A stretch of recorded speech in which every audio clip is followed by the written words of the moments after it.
नमस्कार, आप देख रहे हैं इंडिया वॉइस। मैं हूं आपके साथ जूही सिंह। बुलेटिन की शुरुआत करेंगे। राजस्थान विधानसभा चुनाव के लिए मतदान जारी। 199 सीटों के लिए डाले जा रहे वोट। सचिन पायलट ने जयपुर में मतदान किया। उन्होंने कहा कि काम करने वाले को जनता जानती है, शांति सद्भाव का माहौल जरूरी है, सचिन पायलट ने कहा है। वहीं राज्यवर्धन सिंह राठौर ने भी मतदान किया है। राज्यवर्धन सिंह राठौर ने कहा है कि युवा शक्ति मातृशक्ति जो है बीजेपी के साथ है। तो राजस्थान विधानसभा चुनाव जो है लगातार मतदान इसको लेकर जारी है और सुबह से मतदान किए जा रहे हैं, जिसमें कई दिग्गजों ने अपने अपने मत का इस्तेमाल किया है और 199 सीटों के लिए वोट जो है वो डाले जा रहे हैं। जयपुर में सचिन पायलट ने जो है मतदान किया है। वसुंधरा राजे ने और राज्यवर्धन सिंह राठौर ने भी अपने अपने मतों का उपयोग किया है।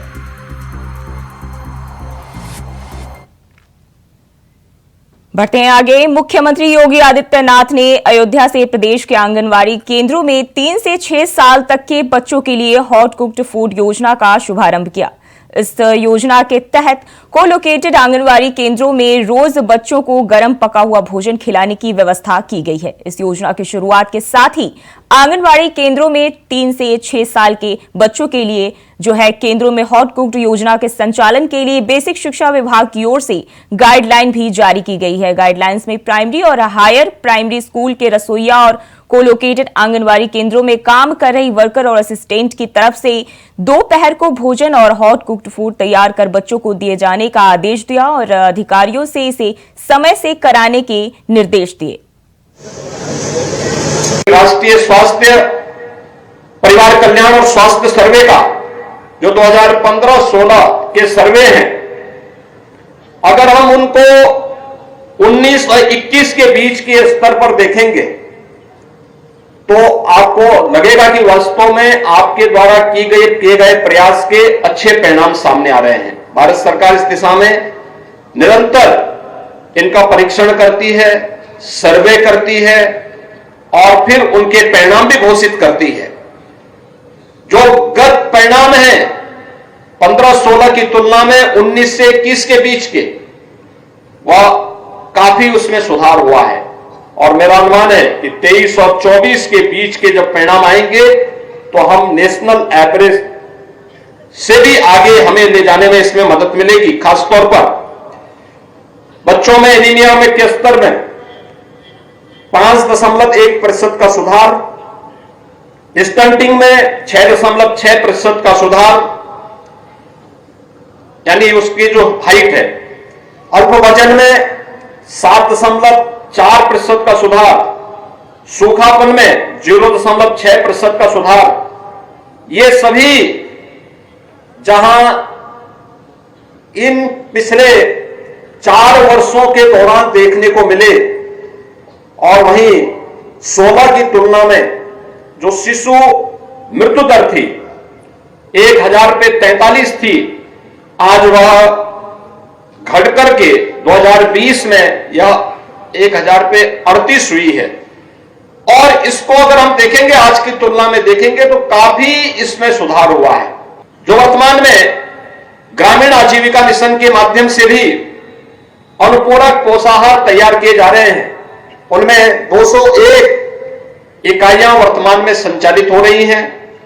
इसके माध्यम से आंगनबाड़ी लाभार्थियों को क्षेत्रीय स्तर पर ही तैयार जो फोर्टिफाइड अनुपूरक पोषाहार है, यह स्थानीय स्तर पर ही महिला स्वयंसेवी समूहों के द्वारा संचालित किया जा रहा है और इसके माध्यम से 60,000 से अधिक महिला स्वयंसेवी समूहों को वहां पर आर्थिक स्वावलंबन के साथ जुड़ने का अवसर भी प्राप्त हुआ।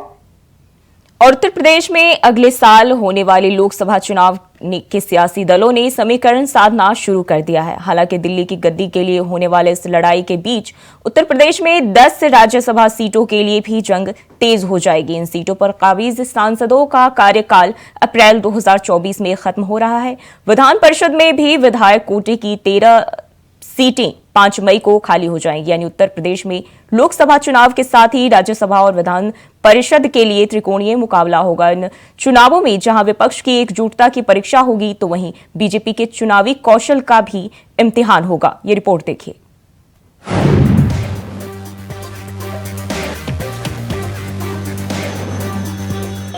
इस लोकसभा के 24 के चुनाव में अगर आपकी पार्टी 40 एमपी जीतती है तो हम कह भी सकते हैं कि बिना या तो इन्हें बनाइए, नहीं कोई नहीं बन पाएगा, दूसरे कोई बनेगा। बताओ, बनाओगे? जी सुना आपने, 40 सीटें जिताओ और अखिलेश को पीएम बनाओ। वैसे तो ये बयान कुछ रोज पुराना है, तब का जब समाजवादी पार्टी ने सपा के संस्थापक मुलायम सिंह यादव की जयंती के मौके पर उनके पैतृक गांव सफाई में एक कार्यक्रम में सपा का समूचा कुनबा इकट्ठा हुआ था। तब मंच से राम गोपाल यादव ने आह्वान कर दिया था कि सपा अगर 40 सीटें जीत गई तो अखिलेश अगले पीएम चेहरे होंगे।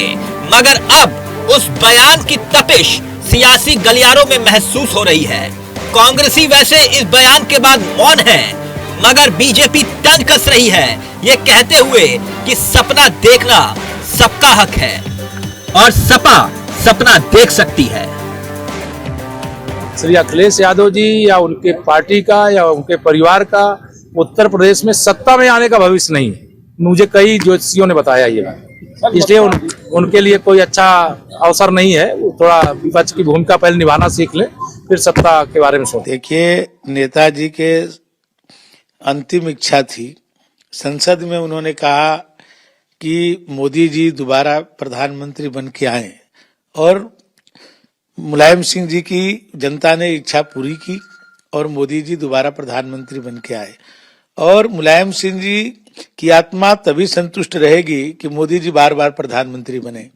यानी वो अपने पिताजी के आत्मा को भी दुखी पहुंचाना चाहते हैं कि मोदी जी के सामने वो अखिलेश जी को प्रधानमंत्री बनाना चाहते हैं। तो अखिलेश जी कैसे प्रधानमंत्री बनेंगे? अभी माननीय नेताजी मुलायम सिंह जी के जो लोगों ने प्यार स्नेह किया, उनको जो उनके जिंदा रहते हुए वो जितने वोट से नहीं जीते थे, उससे ज्यादा वोटों से लोगों ने मैनपुरी में उनको जिताया। इस बार मोदी जी के लिए वोट भी काम आएगा और मैनपुरी भी भारतीय जनता पार्टी जीतेगी, क्योंकि मुलायम सिंह जी के सपना को तभी पूरा हो सकता है जब बार बार मोदी जी देश के प्रधानमंत्री बने और देश के मान सम्मान और स्वाभिमान को आगे बढ़ाएं। दरअसल राम गोपाल यादव गुजरी बातों को याद दिलाते हुए यूपी के 40 वाले प्लान का जिक्र कर रहे थे। वो याद दिला रहे थे कि साल 1997 का दौर जब मुलायम सिंह यादव को देश का प्रधानमंत्री बनाने की बातें आई थी, तब का किस्सा सुनाते सुनाते राम गोपाल यादव ने ये कहा कि मैं नाम नहीं लेना चाहता हूँ, मगर सबसे बड़ी साजिश वहीं से हुई थी कि मुलायम सिंह यादव प्रधानमंत्री ना बन पाए। मगर अब मौका भी है और दस्तूर भी, सपा मिशन 40 में जुट जाए। बार जब आप नेताजी को प्रधानमंत्री बनाने का नारा लगाते थे, तो एक बार उन्हें गुस्से में हमसे कहा कि 5 और 10 एमपी बनाएंगे और मुझे प्रधानमंत्री बनाना चाहते हैं। केवल 5 और 10 एमपी बना के प्रधानमंत्री बना लेंगे। हाँ, उत्तर प्रदेश विधानसभा के इस लोकसभा के 24 के चुनाव में अगर आपकी पार्टी 40 एमपी जीतती है तो हम कह भी सकते हैं कि बिना या तो इन्हें बनाइए, नहीं कोई नहीं बन पाएगा, दूसरे कोई बनेगा। बताओ, बनाओगे? ये कहते हैं कि अगर कोई विपक्ष बने तो लीडरशिप उनके हाथ में होनी चाहिए, समाजवादियों के हाथ में नहीं होनी चाहिए। तो मैं नाम नहीं लेना चाहता हूं। साजिश सबसे बड़ी वहीं से थी कि मुलायम सिंह प्रधानमंत्री न बनने पाए। तब एक आदमी जिसको वो समझते थे कि कम्युनिस्ट लीनिंग का है, प्रधानमंत्री बना दिया एक बार Gujarat. This was the real thing जो आज मैं बता रहा हूं आप, कि मैं सारे घटनाक्रम का चश्मदीद गवाह मैं हूं, सबका। तो इसलिए नहीं बन पाए। जोर मार रहे हैं, सपा का जोर अखिलेश को पीएम फेस बनाने पर दिख रहा है। खैर, अपने अपने विपक्ष के चेहरों में दावेदारों की पीएम पद की उम्मीदवारी का दंगल अब दिलचस्प हो गया है, क्योंकि सपा से जो 40 एमपी वाला मंत्र निकला है, उसने विपक्ष के सियासी दिग्गजों को भी चौंका कर रख दिया है। देखना दिलचस्प होगा कि क्या सपा वाला ये नया प्लान विपक्षी खेमे में लाएगा तूफान। Bureau report, India voice, Lucknow. और झारखंड के सीएम हेमंत सोरेन ने शुक्रवार को आपकी सरकार आपके द्वार कार्यक्रम के तीसरे चरण का शुभारंभ किया। इस दौरान मुख्यमंत्री ने कहा कि आपकी योजना आपकी सरकार आपके द्वार का अभियान का पिछला 2 चरण काफी सफल रहा था। इस दौरान लाखों आवेदन मिले जिनका निपटारा करने के साथ लोगों को सरकार की योजनाओं से जोड़ा गया। इन 2 अभियानों की सफलता के बाद हमारी सरकार ने फिर से इसे शुरू करने का निर्णय लिया है। इसके तहत 24 नवंबर से 26 दिसंबर तक राज्य के सभी पंचायत में शिविर लगाकर लोगों से आवेदन लिए जाएंगे, उनकी समस्याओं का निराकरण होगा और सरकार की योजनाओं का लाभ दिया जाएगा। ये रिपोर्ट देखिए। पहिल दाव कैंप ले लगाव लेदा उन जो है पूरा झारखंड दिसम खोन लगभग 35 लाख आले आवेदन ले जाम लेदा। और जब दोसार धाव नोआ कैंप उनका के पंचायत आतू ले लगाव लेदा तो लगभग 55 लाख आवेदन आरो ले जाम के दा।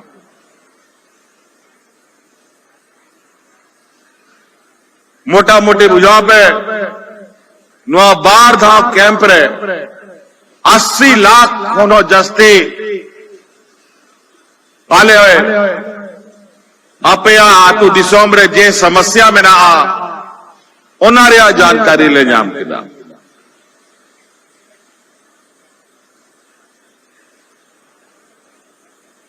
मतलब नीत हो आबो आतु दिसोम रे जो अब वह समस्या को मिना मूलभूत समस्या को मिना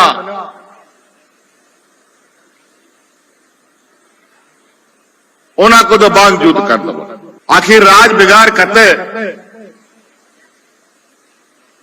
23 बचर हुई कांता बोना सरकार नोआ राज दिसोम रिया तो और अब वह समस्या उनका आगे मतलब नौका हुई कांता है कि आतो दिसोम नेलानी कोई हॉड़ कोई जिम्मेवारी के बाको अथावे ताए ब्लॉक रे कमी बांग हुई कांता है, जिला रे कमी बांग हुई कांता है, थाना रे कमी बांग हुई कांता है।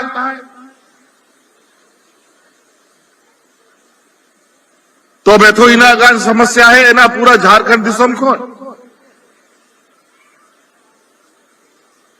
आर नोआ आलेले बढ़ाए ताए राज माबो न्याम के आयमा लड़ाई तपम कते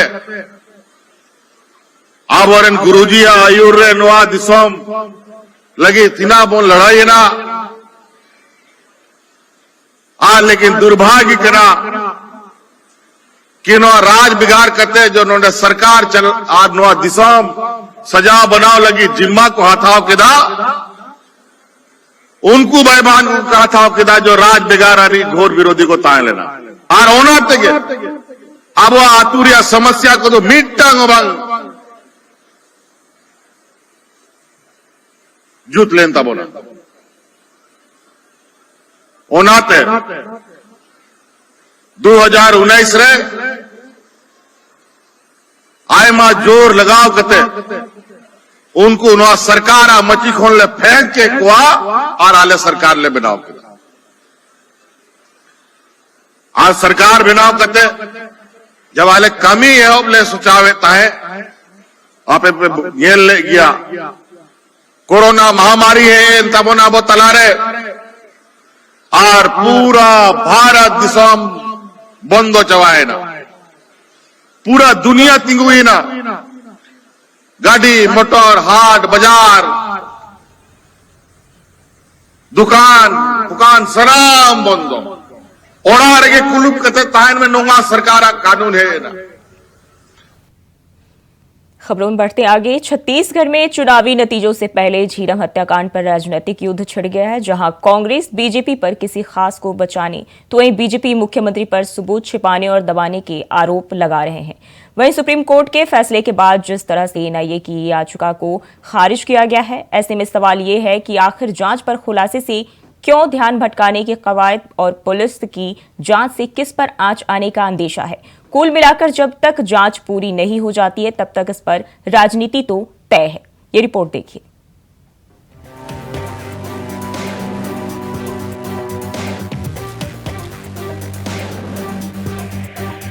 छत्तीसगढ़ में चुनावी आबो हवा अभी शांत ही हुई थी कि इस शांत आबो हवा का रुख बदलने जा रहा है, क्योंकि छत्तीसगढ़ का सबसे बड़ा चिन्ह बाहर आ गया है। नई सरकार के गठन से पहले ही झीरम का चिन्ह बाहर निकलकर सबको डराने लगा है। दरअसल मंगलवार को ही सुप्रीम कोर्ट ने झीरम मामले में एक फैसला सुनाते हुए मामले में छत्तीसगढ़ पुलिस की जांच के खिलाफ एनआईए की याचिका को खारिज कर दिया था।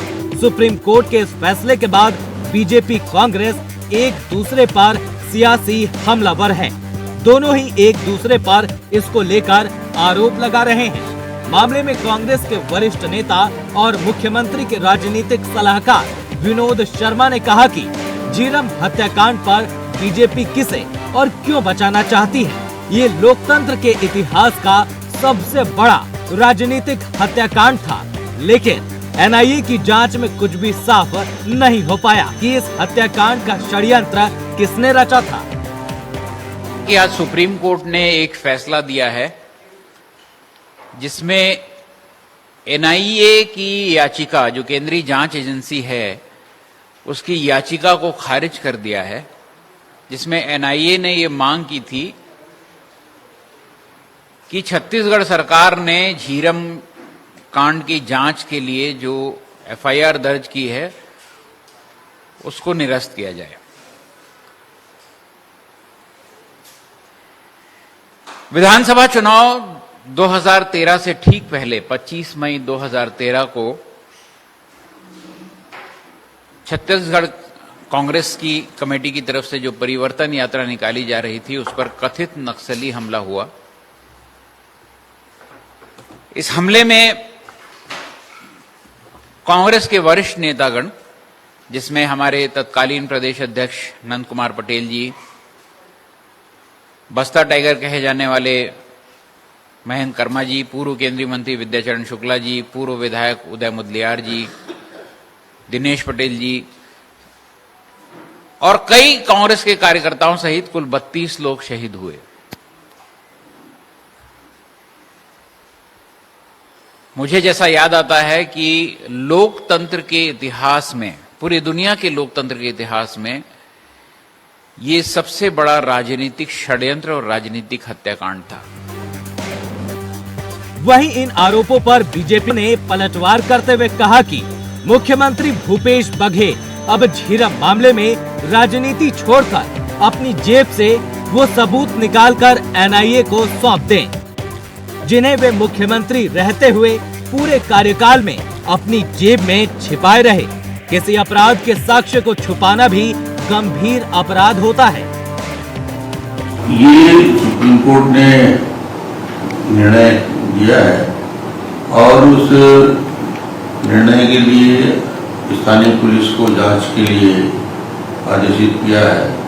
मगर सबसे महत्वपूर्ण बिंदु तो ये है, भूपेश जी शायद भूल रहे हैं ना, ये जांच का आदेश जब दिल्ली में मनमोहन सिंह जी प्रधानमंत्री थे और गृह मंत्री के रूप में शिंदे जी थे, उस समय एनआईए जांच की बात हुई थी और उन्होंने आदेश किया था।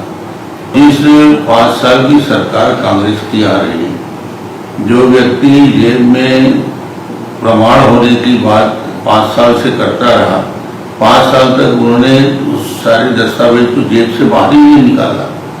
यदि आपके पास कुछ सबूत है तो सबूत को छुपाना भी अपराध है। मुझे लगता है कि अब आने वाले समय में भारतीय जनता पार्टी की सरकार बनेगी और इसमें तत्काल इस पर जांच की होगी और जो दोषी होगा उस षड्यंत्र को निश्चित रूप से देश के सामने लाने का काम भारतीय जनता पार्टी करेगी। बहरहाल चुनाव के बाद सियासी तपिश कुछ कम हुई थी, मगर झीरम कांड को लेकर सियासत एक बार फिर से सुलगती हुई दिख रही है। मगर अब देखना बाकी है कि ये सियासी लपटें किस किस को अपनी चपेट में लेती है। तब तक इस मुद्दे पर सियासत सुलगना तय है। Bureau report, India voice. और फिलहाल के लिए बुलेटिन में बस इतना ही। खबरों के लिए बने रहिए इंडिया वॉइस के साथ।